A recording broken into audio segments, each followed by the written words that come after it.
ನಾವಿನ್ನ ಅಯೋಧ್ಯೆ ಹೋಗ್ಬೇಕು 1000 ಕಿಲೋಮೀಟರು.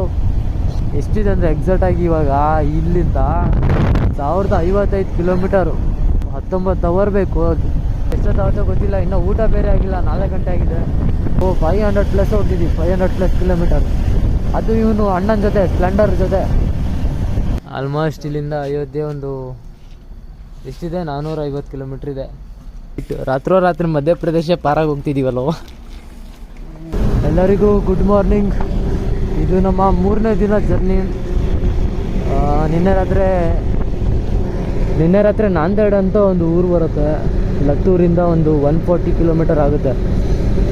ನಾವು ನಿನ್ನೆ ಆ್ಯಕ್ಚುಲಿ ಬಿಜಾಪುರಿಂದ ನಾಂದೇಡ್ ಅನ್ನೋ ಊರಲ್ಲಿ ಬಂದು ಸ್ಟೇ ಆಗಿದ್ವಿ.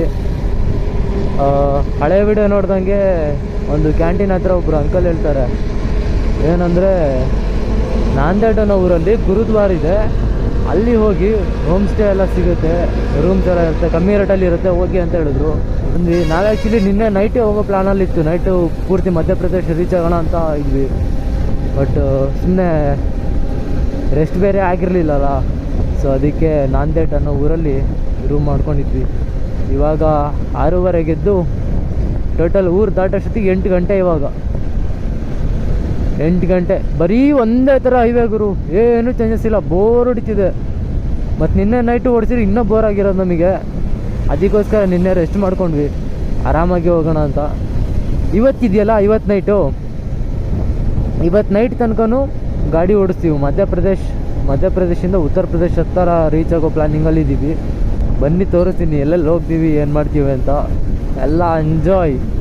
ವ್ಯೂ ನೋಡ್ತಾ ಇರ್ಬೋದು ಹೆಂಗಿದೆ ನೋಡಿ ಗುರು. ಬಟ್ ಏನು ಗೊತ್ತಾ, ಊರೆಲ್ಲ ಇನ್ನೂ ಇಂಪ್ರೂವ್ ಆಗಬೇಕು. ರೋಡ್ಸ್ ಎಲ್ಲ ಅಷ್ಟಕ್ಕೆ ಸರಿ ಇಲ್ಲ. ಈಗ ನೀವು ನೋಡ್ತಿದ್ದೀರಾ, ಇದು ಪೂರ್ತಿ ಸಿಮೆಂಟ್ ರೋಡ್ ಮೇಲೆ ಟಾರ್ ಹಾಕಿದ್ದಾರೆ. ಆ್ಯಕ್ಚುಲಿ ನಾವು ಬಿಜಾಪುರ್ ದಾಟ್ ಬಂದಾಗಿಂದ ಇದುವರೆಗೂ ಬರೀ ಸಿಮೆಂಟ್ ರೋಡೇ ನೋಡ್ತಾ ಇರ್ಬೋದು. ಸ್ಪೀಡಾಗಿ ಹೋಗೋಕ್ಕಾಗಲ್ಲ, ಸ್ಲೋ ಹೋಗೋಕ್ಕಾಗಲ್ಲ. ಸ್ಪೀಡ್ ಹೋದರೆ ಗಾಡಿ ಜಂಪ್ ಆಗುತ್ತೆ, ಸ್ಲೋ ಹೋದರೆ ಟೈಮ್ ವೇಸ್ಟ್ ಆಗುತ್ತೆ. ಈಗ ನನ್ನ ಮಗ ಸ್ಪ್ಲೆಂಡರ್ ತೊಗೊಂಬಂದವನೇ, ಏನು ಪ್ರಾಬ್ಲಮ್ ಆಗಿಲ್ಲ ಅಂದರೆ ಸಾಕು, ಆರಾಮಾಗಿ ಹೋಗಿ ಬರ್ತೀವಿ. ವೆದರ್ ಎಲ್ಲ ನೋಡ್ತಿರ್ಬೋದು, ಎಲ್ಲ ಸೆಕ್ಸಿ. ಇನ್ನು ಶಕೆ ಆಗ್ಬಿಡತ್ತೆ ಈ ಕಡೆ. ಮಳೆ ಗಿಳೆ ಎಲ್ಲ ಏನಿಲ್ಲ ಸೀನ್ ಈ ಕಡೆ. ಬಿಸಿಲಿಂದೇ ಒಂದು ಸ್ವಲ್ಪ ಕಿರಿಕಿರಿ ಅಷ್ಟೇ. ಇಲ್ಲಿ ಮಳೆ ಗಿಳೆ ಎಲ್ಲ ಓಕೆ. ನೋ ಮಳೆ ನೋ ಶಕೆ. ಶಕೆ ಇದೆ, ನೋ ಮಳೆ. ಓಕೆ, ಫುಲ್ ನಾನಂತೂ ಎಕ್ಸೈಟ್ ಆಗಿದ್ದೀನಿ. ಅಯೋಧ್ಯೆ ಹೋಗ್ತಿದ್ದೀವಿ ಫಾರ್ ದ ಫಸ್ಟ್ ಟೈಮ್. ಅದು ನನ್ನ ಬ್ಲೂ ಬೀಚ್ ಜೊತೆ. ಖುಷಿ. ಈಗ ನೆಕ್ಸ್ಟು ನಾಗ್ಪುರ್ ಹೋಗಬೇಕು. ನಾಗ್ಪುರ್ ಇಲ್ಲಿಂದ ಒಂದು 370 ಇರ್ಬೋದು ಅಂದ್ಕೊಂಡಿದ್ದೀನಿ. 370 380 ಹಂಗಿದೆ. ಆದಷ್ಟು ನಾಗ್ಪುರ್ ಕವರ್ ಮಾಡಿಕೊಂಡ್ರೆ ಇನ್ನೇನು ನಾಗ್ಪುರಿಂದ ಒಂದು 50 ಕಿಲೋಮೀಟರ್ ಮಧ್ಯಪ್ರದೇಶ್ ಬಾರ್ಡರು. ಮಧ್ಯಪ್ರದೇಶಕ್ಕೆ ರೀಚ್ ಆಗ್ತೀವಿ. ಸಿಗೋಣ ನಾಗ್ಪುರಲ್ಲಿ. ಫೈನಲಿ ನಿಯರ್ ಟು ಯತ್ಮಾಲ್ ಅಂತ ಅದೊಂದು ಊರಿದೆ, ಅವ್ರ ಹತ್ರ ಬಂದ್ವಿ. ಈ ಹಿಂದೆಗಡೆ ನೋಡ್ತಿದ್ದೀರಲ್ಲ, ಫುಲ್ಲು ಕಲ್ಲೆಲ್ಲ ಇದೆ.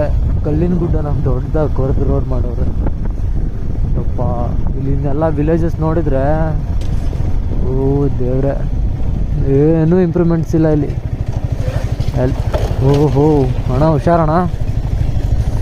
ಏನು ಇಂಪ್ರೂವ್ಮೆಂಟ್ಸ್ ಇಲ್ಲ. ವಿಲೇಜಸ್ ಎಲ್ಲ ಹಂಗಂಗೆ ಇದೆ. ಮನೆ ಇನ್ನು ಸಣ್ಣ ಮನೆ, ಗುಡ್ಸಿಲ್ ಮನೆ. ಕೆಲವರೆಲ್ಲ RCC ಕಟ್ಕೊಂಡಿದ್ದಾರೆ, ಕೆಲವ್ರದ್ದೆಲ್ಲ ಸಣ್ಣ ಮನೆ. ಎಲ್ಲ ರೋಡ್ ಸೈಡಲ್ಲೇ, ಎಲ್ಲ ಅಂದರೆ ಎಲ್ಲ ರೋಡ್ ಸೈಡಲ್ಲೇ ಇರ್ತಾರಪ್ಪ.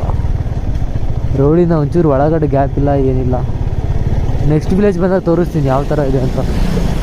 ಆಲ್ಮೋಸ್ಟ್ ನಿಮಗೆ ಯಾರೂ ತೋರಿಸೇ ಇರೋಲ್ಲ, ಸುಮ್ಮನೆ ತೋರಿಸೋದು. ಒಳ್ಳೊಳ್ಳೆ ಪ್ಲೇಸ್ ತೋರಿಸ್ತಾರೆ, ಹಿಂಗೆ ಹೋಗಿದ್ವಿ ಬಂದಿದ್ವಿ ಅಂತಾರೆ ಎಲ್ಲ ಔಟ್ ಸೈಡ್ ಹೋಗೋದು. ನಾನು ತೋರಿಸ್ತೀನಿ ನನ್ನ ಅಜ್ಜಿ ಹೆಂಗಿದೆ ಊರದ. ನೆಕ್ಸ್ಟ್ ಒಂದು ಬರುತ್ತೆ ವಿಲೇಜ್ ಡೌನ್ ಇಳಿತಿದಂಗೆ.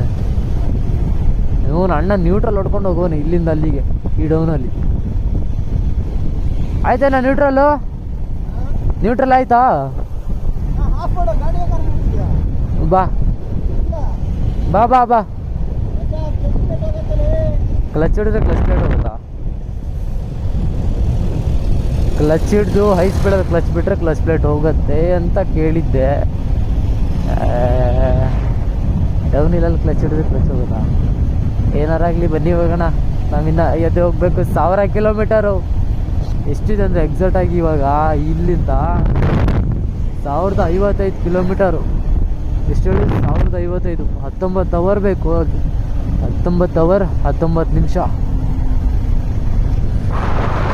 ಇಲ್ಲಾದ್ರೂ ಹೋಟೆಲ್ಲಿದೆ, ಬಟ್ ಏನು ಸಿಗುತ್ತೋ ಏನೋ ಗೊತ್ತಿಲ್ಲ ಮಾರಾಯ.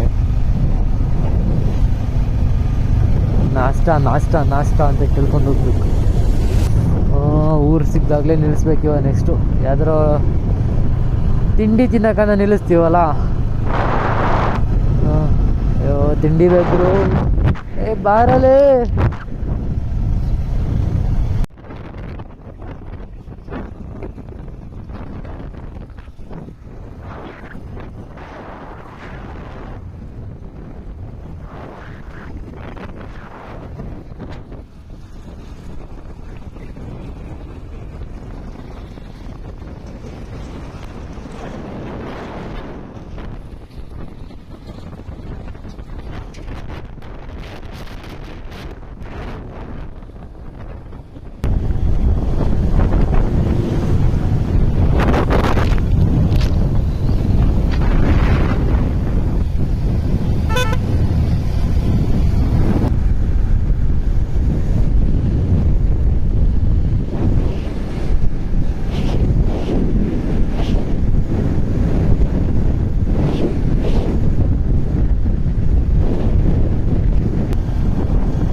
$85 ಕಿಲೋಮೀಟರ್ ನಾಗ್ಪುರ್ಗೆ.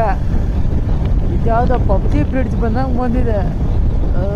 ದೇವ್ರೆ ಏನು ಗುರು, ಸಿಕ್ಕಾಬೇಡ ಬೇಜಾರು. ಎಷ್ಟು ಬೋರ್ ಅಂದರೆ ಏನು, ಒಂಥರ ಕೆಟ್ಟ ಬಿಸಿಲು ಅಲ್ಲ, ಒಂಥರ ನೆರಳು ಅಲ್ಲ, ಒಂಥರ ವಿಚಿತ್ರ ಇದೆ. ಫುಲ್ಲು ಫಾಗ್ ಟೈಪಲ್ಲಿ ಸಖತ್ ಸೈಕಾಗಿದೆ ಬ್ರಿಡ್ಜ್ ಮಾತ್ರ. ನೋಡಿ ಪಬ್ಜಿನೇ.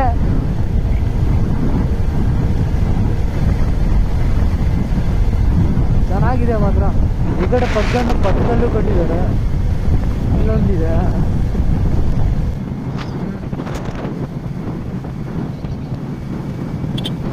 ಇಂಟು ಸಮಯ 4 ಗಂಟೆ. ನಾಗ್ಪುರ್ ಬೈಪಾಸ್ ರೋಡಿಗೆ ಬಂದು ರೀಚ್ ಆದ್ವಿ. ಇವಾಗ ಸಿಕ್ಕಾಪಟ್ಟೆ ಪ್ರಾಬ್ಲಮ್ ಆಗ್ಬಿಡ್ತು. ಏನಪ್ಪ ಇದೆ ನಾಗ್ಪುರ್ ಹೋಗೋ ಸಿಟಿ. ಪ್ರಾಬ್ಲಮ್ ಏನಂದರೆ ಮೇನ್ ರೋಡ್ ಇನ್ನೊಂದು ಬರುತ್ತೆ. ಇದೇ ರೋಡ್ ಮುಂಚೆ ಒಂದು 30 ಕಿಲೋಮೀಟರ್ ಹಿಂದೆ ಆ ರೋಡಿಗೆ ಕನೆಕ್ಟ್ ಆಗಬೇಕಿತ್ತು. ನಾವು ಗೊತ್ತಿಲ್ಲದೆ ಸೀದಾ ಹೋಗಿದ್ವಿ. ಅಂದರೆ ಒಂದೇ ರೋಡ್ ಇದೆ, ಎಲ್ಲಿ ಬೋರ್ಡ್ ಇಲ್ಲ ಏನಿಲ್ಲ, ಸುಮ್ಮನೆ ಹೋಗ್ತಾ ಇದ್ವಿ. ಮ್ಯಾಪ್ ಹಾಕ್ಕೊಂಡ್ರೆ ಮ್ಯಾಪ್ 15 ರೋಡ್ ಕೊಡ್ತಿತ್ತು. ಅದಕ್ಕೆ ಆಮೇಲೆ ಆ ಕಡೆಯಿಂದ ನಾಗ್ಪುರ್ ಮೇನ್ ರೋಡಿಂದ ಬಂದು ಅಲ್ಲಿಂದ ಬೈಪಾಸ್ ರೋಡಿಗೆ ಜಂಪ್ ಆಗಿತ್ತು. ಯಾರೋ ಕಲ್ಲಿಟ್ಟು ಹೋಗಿರು ಇಂಥ ಡಿವೈಡರ್ ಮೇಲೆ, ಕಲ್ಲನ್ನು ಹತ್ತಿಸ್ಕೊಂಬಂದೆ.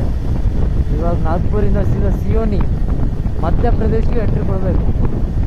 ಇವತ್ತು ಎಷ್ಟೊತ್ತಾಗುತ್ತೋ ಗೊತ್ತಿಲ್ಲ. ಇನ್ನೂ ಊಟ ಬೇರೆ ಆಗಿಲ್ಲ. 4 ಗಂಟೆ ಆಗಿದೆ. ಊಟ ಮಾಡಿಕೊಂಡು ಸ್ವಲ್ಪ ರೆಸ್ಟ್ ಮಾಡಿ ಒಂದು 5-6 ಗಂಟೆ ಹೆಂಗೆ ಹೊರಡ್ತೀವಿ ಇಲ್ಲಿಂದ. ಸ್ವಲ್ಪ ಕತ್ಲೆ ಆಗಲಿ, ಆವಾಗಲೇ ರೈಡ್ ಚೆನ್ನಾಗಿ. ಸಂಜೆ ಟೈಮಲ್ಲಿ ರೈಡ್ ಓಡ್ಸೋಕ್ಕಾಗ್ತಲ್ಲ. ಸಂಜೆ ಕತ್ಲೆ ಆಗಬೇಕು, ಇಲ್ಲ ಬೆಳಗ್ಗೆ ಇರಬೇಕು. ಬೆಳಗ್ಗೆ ಸೆಕೆ ಸಿಕ್ಕಾಬಿಟ್ಟೆ. ಆ್ಯಕ್ಚುಲಿ ಹೇಳ್ಬೇಕಂದ್ರೆ ಸೆಕೆ ನಾರ್ಮಲ್ ಇದೆ, ಅಂತೇನು ಸೆಕೆ ಇಲ್ಲ. ಕೆಲವು ಟೈಮಲ್ಲಿ ಸೆಕೆ ಸಿಕ್ಕಾಬಿಟ್ಟೆ ಇರುತ್ತೆ, ಬಿಸಿ ಅದು ಹುಡುಕಿರುತ್ತೆ, ಅಷ್ಟು ಸೆಕೆ ಇರುತ್ತೆ ಕೆಲವು ಟೈಮಲ್ಲಿ. ಹೌದಾ? ಟೋಲ್ ಗೇಟ್ ಹತ್ರ ನಿಲ್ಲಿಸ್ತೀಯಾ? ಟೋಲ್ ಗೇಟ್ ಹತ್ರ ನಿಲ್ಲಿಸ್ತೀಯಾ?